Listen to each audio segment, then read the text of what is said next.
Order. Questions to the Prime Minister. Mr. Greg McClymont. Number one, sir. Prime Minister. Thank you, Mr. Speaker. Mr. Speaker, this morning I had meetings with ministerial colleagues and others, and in addition to my duties in this House, I shall have further such meetings later today. Mr. Greg McClymont. Thank you, Mr. Speaker. Given the damaging uncertainty over future investment and jobs which the Prime Minister's EU renegotiation strategy is creating in the business community, will the Prime Minister today give a guarantee that he will not support an outvote in any future in-out EU referendum? Well, since I made the announcement that there should be an in-out referendum on Europe, actually the investment coming into Britain has gone up. And there are regularly times when Britain is getting more inward investment than the rest of Europe put together. Nicola Blackwood. Mr. Speaker, I'm sure the whole House will want to honour the bravery of NHS Ebola volunteers and welcome the news that nurse Pauline Kafaki is off the critical list. But as the Oxford Vaccine Group move to the next stage of their Ebola trial, will the Prime Minister congratulate them for their outstanding work so far and offer all possible support in the race to develop this vital vaccine? I think my honourable friend is absolutely right to raise this issue. I'm sure everyone is thinking of Pauline Kafaki, and it is very good news that she's out of critical care, but still there's a long way to go. I think what she says, my honourable friend says about developing a vaccine is vitally important. My right honourable friend, the Minister for Government Policy, is leading the work on this and making sure we do everything to try and cut through some of the bureaucracy that otherwise would be in place so that we can develop a vaccine fast. Mr. Ed Miliband.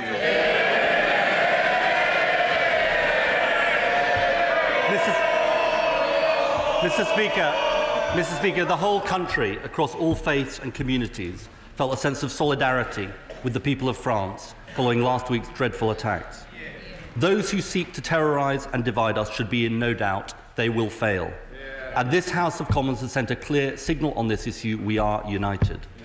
Turning to the action that needs to be taken, does the Prime Minister agree with me that a key objective of our counter-terrorism efforts must be to prevent young people from being drawn into violent extremism in the first place? And does he also agree that the programme designed to tackle the problem, PREVENT, needs to be expanded so it supports in particular community-led action and is given the priority it deserves? Well, first of all, let me agree with the right honourable gentleman about how important it is to stand together in favour of free speech, freedom of expression, the rule of law, democracy, the values that we hold dear. And I think that demonstration in Paris and the outpouring you've seen both here and around the world against these horrific attacks shows that these values will not be defeated. In terms of what the right honourable gentleman says about what must be done, we've got to prepare for any attack that could take place, and that means making sure we fund our counter-terrorism policing properly as we do. It means reaching out to potentially vulnerable groups and people, and I met, for instance, with the Jewish Leadership Council yesterday. But as he says, it also means confronting the poisonous narrative of Islamist extremism, and that is what we are doing through putting a duty on every public organisation to confront extremism wherever they find it, whether that is in universities or in schools, on campuses, in prisons or elsewhere, and that is what the PREVENT programme, which we're expanding, is also all about. Ed Miliband. Let me associate myself with what he said, in particular what he said about anti-Semitism and prejudice wherever we find it. Does he also agree on this point about British citizens who've travelled to Syria to participate in the conflict, with more than half of them having returned, that we need to do more? And in particular, does he agree that we need a much more rigorous approach, including compulsory engagement with de-radicalisation programmes to turn these people away from violent extremism? I think it is right that we do everything we can to stop people travelling to Syria to take part in these activities, and that is what the counter-terrorism bill, which is going through the House of Lords right now, is aimed to do. But also, as he says, people coming back should be looked at on a case-by-case basis, and in every case it should be considered about whether they would benefit from going into a counter-radicalisation programme. What we've done with the PREVENT programme is we had the review by Lord Carlisle in 2011, and he found that the existing programme, and I quote, he said that there have been cases where groups whom we'd now consider to support an extremist ideology have received funding. That's the reason why we changed Prevent. We're now expanding the programme, and as he says, we need to make sure that everyone who'd benefit from counter-radicalisation gets it. One final point, and I make this, I hope in a spirit of friendliness across the House. One or two people have referred to our current situation in Parliament as something of a zombie Parliament. Can I just make the point that this counter-terrorism bill, which is absolutely vital in defeating terrorism, is being discussed and debated in this House of Parliament right now? Mr. Speaker, I'm glad we can work across parties on this issue, and we will endeavour to continue to do so. Now let me turn to an issue where there is less agreement. In May 2010, speaking about the TV debates, a party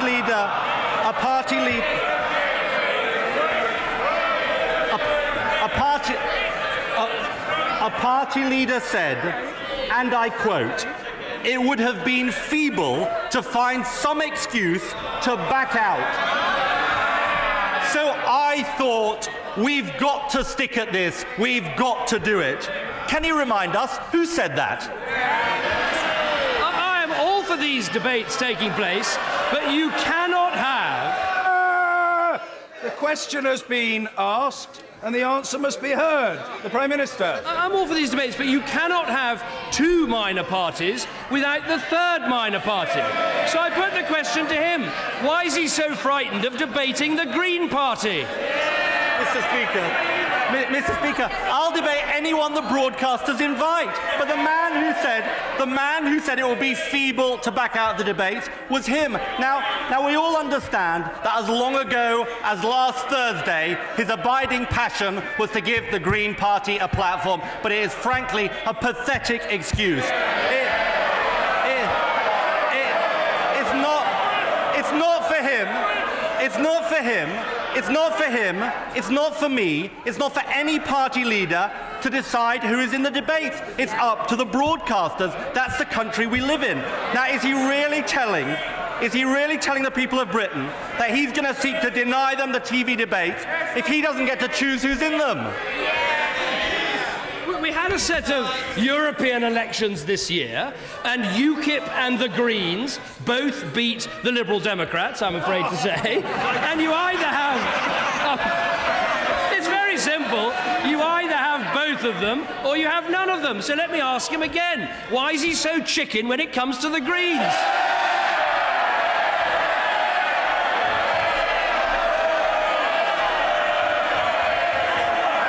Mr. Speaker, there's only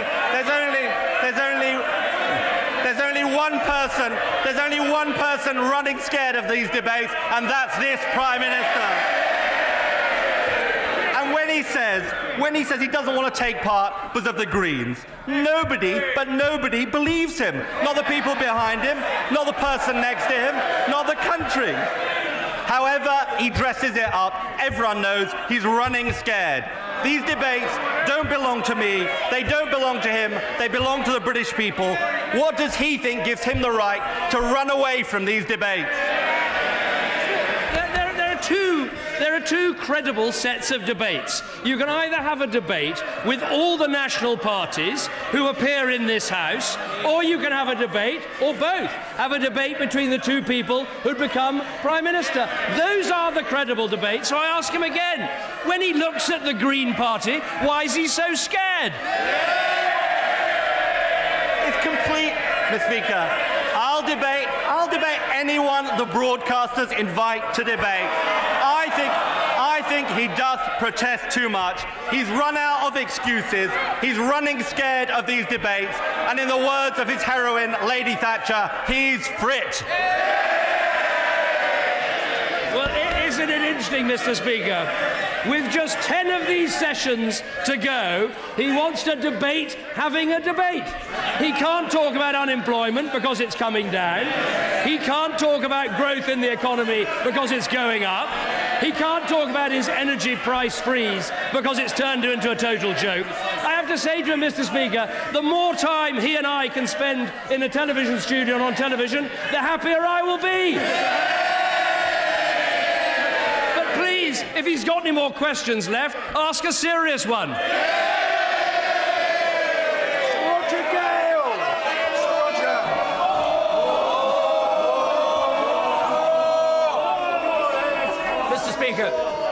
Mr. Speaker, yesterday the former Prime Minister, Mr. Blair, had to be summoned to the Select Committee to reluctantly give evidence. We now understand that the Director General of the BBC, Lord Hall, is refusing to give evidence to another Select Committee on the grounds that he's a Member of Parliament. He's also a paid public servant. Isn't it time that we reviewed the matter of parliamentary privilege in this place? Well, I will look very carefully at what my honourable friend says. Obviously, it's a matter for the Select Committee and for the House, but the general rule should be that people involved in the senior management of the BBC, if they're summoned in front of a Select Committee, should come, because the BBC needs to be and is publicly accountable. I actually think that Lord Hall does a very good job at the BBC, and I'm sure he'd give a good account of himself, but I will have a careful look at what my honourable friend says. Dr. Alan Whitehead. At the Liaison Committee meeting on December 16th, the Prime Minister promised to look into the full publication of the extensively redacted DEFRA report on shale gas rural economy impacts.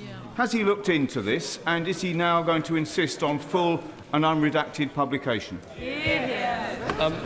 I did look into the issue, but I don't want to give the honourable gentleman an inaccurate answer, so I will go and check about the action taken after that meeting and see what I can tell him. Mr. Michael Fabricant. In a speech last week, the Director General of MI5 identified a number of important gaps in their surveillance which does need to be addressed by law. Now, some of these have called them a breach of civil liberties. Others have said that it's just another snooper's charter. But doesn't the Prime Minister agree with me that public safety must come above everything else? And that civil liberty must include not being bombed, shot, or beheaded by some deranged jihadist?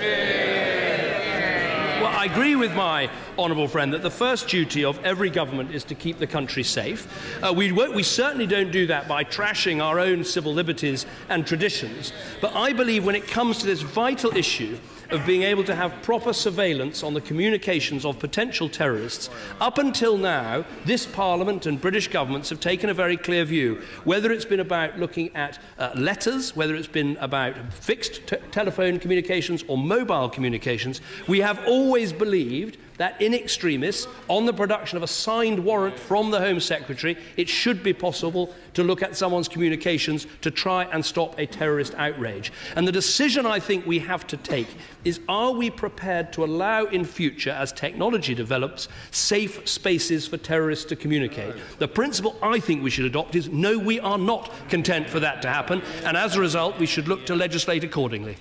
Tom Harris.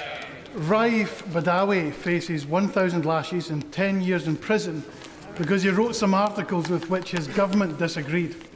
Will the Prime Minister join me in condemning the barbaric and medieval regime of Saudi Arabia? And does he believe that our international alliances should be founded more on human rights and less on economic muscle? We don't approve of these sorts of punishments, and we always raise these cases when British citizens are involved in the strongest possible way, and I know that we will on this occasion too. Mr. Stephen Metcalfe.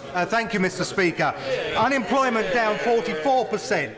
Youth unemployment down 45%, long-term unemployment down 44%, business start-ups up 31%, 800 apprenticeship starts, all in the last year in Basildon and Thurrock. What does my right honourable friend think that says about our long-term economic plan? Delighted with the news that my honourable friend brings. It is remarkable how in almost every constituency in this House, the number of people claiming unemployment benefit is down, the number of young people claiming benefit is down. If he looks at the east of England as a whole, there are 224,000 people, almost 250,000 more people in work in the east of England. Those are statistics, but every one of those statistics is about someone who is going out and earning a wage and supporting their family and managing to achieve a better standard of living. That is what we must continue with, and that is why we must stick to the long-term economic plan. Nick Dakin. eliminating the deficit, net migration down to the tens of thousands, no VAT rise, no top-down reorganisation of the NHS.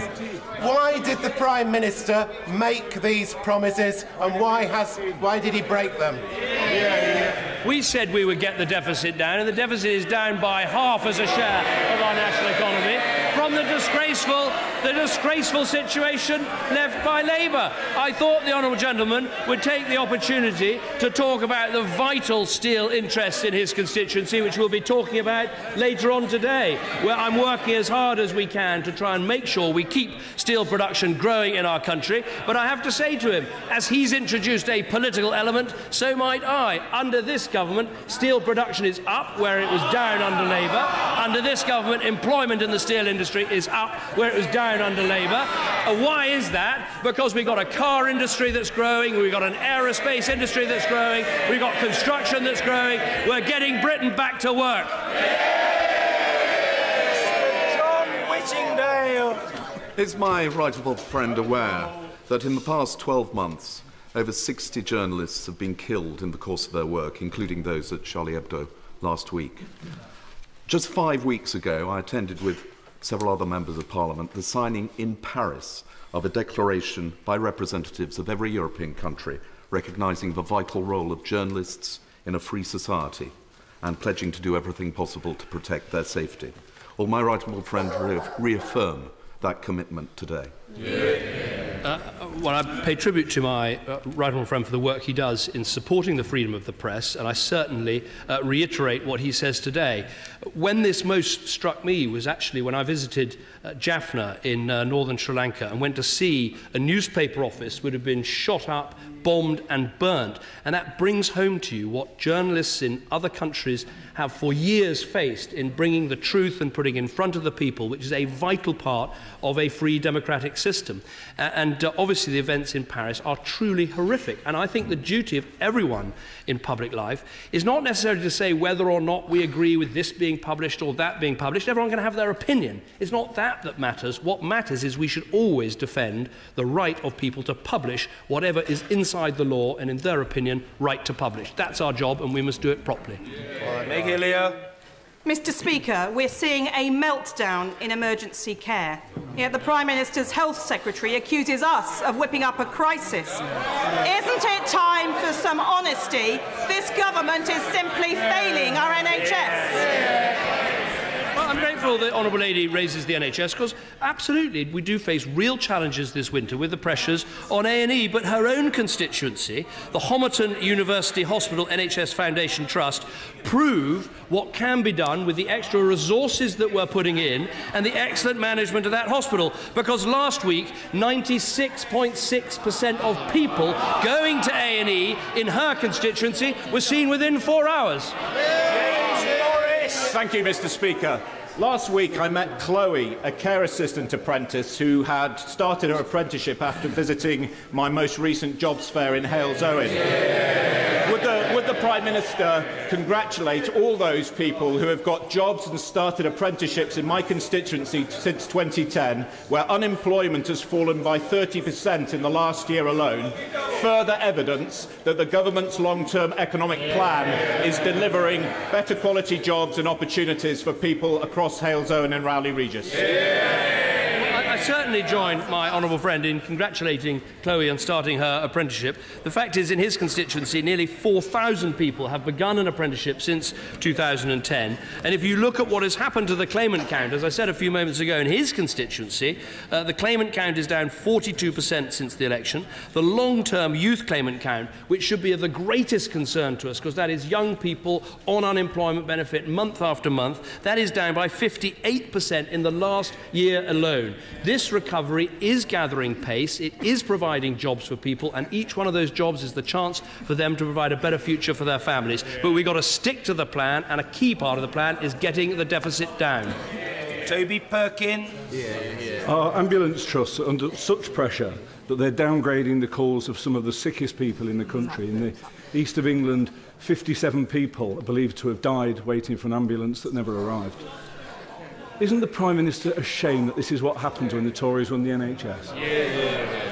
clearly what happened in East Anglia was wrong, and the change was made without the knowledge of the Trust's board. As soon as it was found out, the Chief Executive reversed the decision and ordered an independent investigation, an investigation carried out by someone from outside the Trust, and the investigation found that there had been no harm to patients. I think it is important to put this in context. Now, he quite rightly says it's very important that we conduct this debate in a good and civilised way. Now, at the weekend, the Leader of the Opposition was asked 7 times whether he had used the phrase that he wanted to weaponise the NHS. 7 times he refused to answer the question. Everybody knows that he said those words, and if he had a shred of decency in him, he would get up and explain he shouldn't have said those words and apologise. Mr. Stephen Lloyd! Thank you, Mr. Speaker. A few weeks ago, a tragic event occurred in my constituency where a young 5-year-old girl, Andrea Garda, was killed in a traffic accident. Since then, Eastbourne and her school, Shinewater Primary, have rallied round to support the family, her parents. They have raised money to try and bring the grandparents and the aunt over from Zimbabwe to Eastbourne to join them at the funeral. The Home Office have refused to say and said the relatives may abscond. The parents have given me an undertaking this will not happen. I have even gone one step further and said I would act as a guarantor that the relatives will return to Zimbabwe. The Home Office decision is cruel and unkind. Prime Minister, will you intervene? Well, it is absolutely horrific when children are killed in accidents like this, and we all in our own constituencies know of individual cases, and it's heartbreaking when it happens. I will certainly look at the case. I was just discussing it with the Home Secretary, and make sure the Home Office has a careful look to see what can be done. Mr. Gregory Campbell. Thank you, Mr. Speaker. The Prime Minister will be aware that the public and small businesses across the UK have had to endure very high fuel bills in recent years when oil prices averaged over $100 a barrel. In recent weeks, that price has been steadily dropping and now stands at less than half that. But fuel prices at the pump have not reduced by anything like that. Last week, the Chancellor indicated that some action would be taken against fuel companies. Can the Prime Minister outline what action? Well, first of all, I think we should welcome this fall in oil prices. We're beginning to see prices fall quite substantially at the pumps, but I agree with him. We want to see that go further and faster. Some of it will depend on the buying strategies that the fuel companies had, but we will make sure that the competition authorities, the government, does everything it can to make sure those fuel prices are passed on. Mr. Alex Shelbrook. Thank you very much, Mr. Speaker. Mr. Speaker, on the 30th of January, I shall be holding a dementia summit in my constituency of Elmington Rothwell, bringing together some of the fantastic work that voluntary organisations like WISE and Peter Smith in Rothwell have done to help dementia in the voluntary sector. Does my right honourable friend agree with me that dementia is one of the biggest challenges this country faces in this coming century? Does he also agree with me that you need a strong economy to be able to invest in dementia research?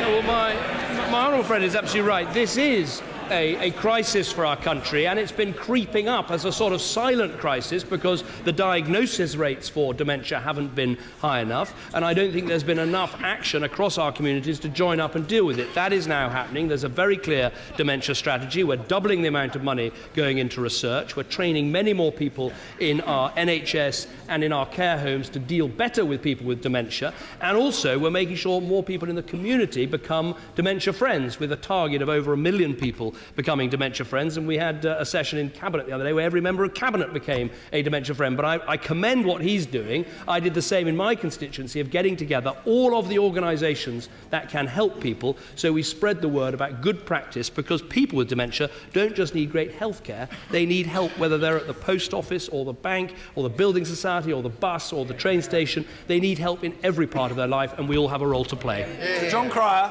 Thank you, Mr. Speaker. According to the Royal College of Nursing, the number of nurses in London has fallen by 4,500. The Prime Minister says the number's rising. Who's right? Right. Well, the fact is, nationwide, we have 3,300 more nurses, and I can give him some figures for his own constituency. If we look at the NHS Redbridge Clinical Commissioning Group, This year it's getting an increase in funding of 4.79%, and the numbers of staff in that are up. If we look at, for instance, the Barts Hospital, what we had is that last week over 6,630 people were seen within 4 hours, and performance across the London area has been very good. I make one further point to him, which he might want to bring home to his own local authorities, and I think this is important when we consider what is happening in social care, is that he's got two authorities, Redbridge, who've seen their reserves go up by 65 million since 2010, and Waltham Forest have gone up by 26 million since 2010. That is what's happening, and that actually would provide. Finally, let me give him the information on Tower Hamlets, Waltham Forest and Newham as a whole in terms of the winter funding money. That has provided 22 more doctors, 27 more nurses, 146 more beds. There are over 3 million people with diabetes in this country, and today Diabetes UK have published their State of the Nation report. It calls for education for people to prevent type 2 diabetes, education for people to know when to approach their GP with symptoms for type 1 or type 2, and education of people with the condition so that they can self-manage and take pressure off the NHS. Will the Prime Minister look at the report and act on its findings? I will certainly look at this report, because I think of all the healthcare conditions there are, one of the ones which if we act on fastest, we could have a huge knock-on effect on the NHS is diabetes. If you look at the costs of things like amputations and other treatments because people getting diabetes, we could make an enormous impact. He raises the issue about being able to self-regulate. Well, there's an enormous amount of exciting new technology coming forward in terms of diabetes, and I want to make sure that technology is rapidly adopted by the NHS. This is Helen Goodman. Thank you, Mr. Speaker. The independent OBR says that the government's long-term spending plans mean cutting 1 million public service workers. Could the Prime Minister tell the country which million public services he is planning to cut? What the OBR say is exactly what the Treasury say, which is that everyone who last night voted for the fiscal mandate is committed to £30 billion of adjustment in the next 2 years. Now, on this side of the House, my party has set out exactly how we meet that. It is 13 billion of department cuts, 12 billion of welfare cuts, and 5 billion from tax evasion and avoidance. So far, the Labour Party has told us absolutely diddly squat about how they'd raise a single penny of that money. So the challenge for the Labour Party is, if you're going to sign up to £30 billion of adjustment, isn't it time you told us which taxes are going to go up, what you're going to do to debts, and how you're going to wreck this country's economy? Thank you, Mr. Speaker. Has my honourable friend seen the story of White Van Allison in The Sun on page 6 today? Is my honourable friend aware that under this government, white van women are flourishing? Over 20% of businesses are run by women, and over 53% of apprenticeship starts are started by females. Does my honourable friend agree with me that white van women, especially from Essex, are the wheels of our long-term economic plan? Absolutely, and those wheels must keep turning. I think it is important, as the point he makes. Of course, I look at The Sun every morning and was fascinated to see this article. But the fact is, under Labour, female unemployment went up by 24%. Under this government, the number of women in work is highest since records began. Now, the proportion of women-led businesses in our country is up by a third, but it's still true. If we could get the same level of female entrepreneurship in Britain as there is in America, we would virtually wipe out the remaining unemployment we have. David Anderson. Thank you very much, Mr. Speaker. At 1 o'clock this afternoon, a petition will be laid at number 10 Downing Street by parents and children who are suffering from Duchenne's muscular dystrophy. It is calling on the Prime Minister to personally get involved to get NHS England to stop a bureaucratic internal debate which is preventing the licensing of the drug Translana, which could have an effect on young boys, which would mean they wouldn't have to go into a wheelchair, before it was absolutely necessary. At the moment, most of them are in a wheelchair before they get out into the teens. Will the Prime Minister personally get involved with this and get this resolved as a matter of urgency? Now, I will try and find time to see these parents today. I was looking at this issue last night where their child's about exactly the same as my age, my son, and I saw a picture of him in his local football team, just as my son plays for his local football team, and it made me think about how vital it is to get these drugs through as quickly as we can. I know there has been a debate about whether these drugs should be licensed quickly and all the issues and problems. I will meet them. I will have a look at this petition and see what can be done. Mr. David Rutley. Will my right honourable friend tell the House what is worse, to deny the deficit, to forget that it exists, or to have no plan to bring it back into balance? I think, as it were, in the three stages of man, or at least the three stages of Miliband, I think we're now at the final part, which is, I think they have now finally accepted there is a deficit. They've now voted for £30 billion of adjustment, but they cannot manage to tell us how much they're going to raise in taxes, what they're going to do in spending. They've had 4.5 years to come up with an economic policy, and they've got absolutely no plan for our country. Mr. Andrew Slaughter. My 94-year-old constituent was taken by ambulance from her GP's to A&E at Charing Cross Hospital, where she waited 6 hours in a corridor before being admitted. The next morning, she was moved to another hospital because there were no beds available. Does the Prime Minister think that axing the A&E and all but 24 of 360 inpatient beds at Charing Cross, as he proposes, will make such appalling incidents more or less likely in the future? The truth is that nationwide, 94% of people this year so far have been seeing the doctor within 4 hours at A&E. But everybody in this House knows, and everyone who is a neighbouring Member of Parliament of the Honourable Gentleman knows, that he is absolutely instrumental in spreading disinformation campaign after disinformation campaign about his local hospitals, and for once he should take the truth and put it on a leaflet. Thank you, Mr. Speaker. Some people are very quick to criticise when there are challenges in the NHS. It must also then be right to celebrate its successes.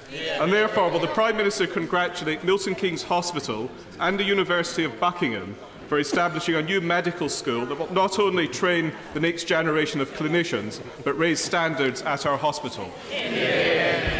No, I'm very happy to join my honourable friend in doing that. I mean, making sure we educate the next generation of doctors and nurses and clinicians is absolutely vital. And what we see under this government is 9,000 more doctors, 3,300 more nurses. We are treating 1.3 million more people in A&E, and there are 6 million more outpatient appointments. That's what's actually happening in our NHS, and all credit to the hard-working staff who are carrying out all that vital work. Mr. Jim Sheridan. Mr. Speaker, welfare benefit recipients are often demonised as a burden on our taxpayers. But does the Prime Minister agree that the real burden on taxpayers are those employers who can afford to pay well above the minimum wage today, thereby lifting hard-working families out of state dependency and food banks? Well, I'm in favour of the living wage. I think those organisations that can pay the living wage should pay the living wage. I think it's a very good thing that should happen. But in addition to that, what we can help with, well, I noticed the Leader of the Opposition, Doncaster Council doesn't pay the living wage, so maybe he could start with his own backyard. Ah, right. Let's shut him up. But in addition to that, and in addition to seeing minimum wages rise, we should also be taking the lowest paid people out of tax. And under this government, we've taken 3 million of the lowest paid people out of tax. Order!